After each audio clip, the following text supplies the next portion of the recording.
नमस्कार मित्र आणि मैत्रिणींनो, लग्नानंतर होईलच प्रेम या मालिकेच्या नवीन प्रोमोमध्ये आपल्याला पाहायला मिळणार आहे की जीवा नंदिनीला म्हणत असतो, आता मी तुला आणखी या त्रासामध्ये पाहू नाही शकत. तुला जो त्रास होत आहे तो मी आता सहन करणार नाही.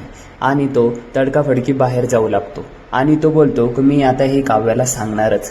तर नंदिनी आवाज देऊन थांबवण्याचा प्रयत्न करते, जीवा थांबा म्हणून, पण जीवा मात्र काही थांबण्यासाठी तयार नसतो. तर जीवा बाहेर गेल्यानंतर जाऊन काव्याला भेटतो आणि काव्या पाळण्याजवळ बसलेली असते. ती बोलते, जीवा, जेव्हा दोन्ही बाळं या पाळण्यामध्ये ठेवली जातील तेव्हा किती छान दिसतील ना रे ती.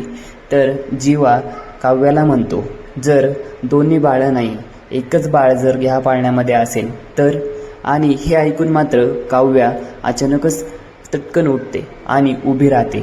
तिला देखील प्रश्न पडतो की जीवा असं का बोलत आहे, असं काय कारण आहे की जीवा असं बोलत आहे.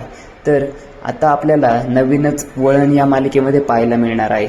तर पुढे काय होणार हे पाहण्यासाठी आपल्या चॅनलला सबस्क्राईब करा आणि व्हिडिओच्या लाईक बटनला प्रेस करायला विसरू नका. धन्यवाद.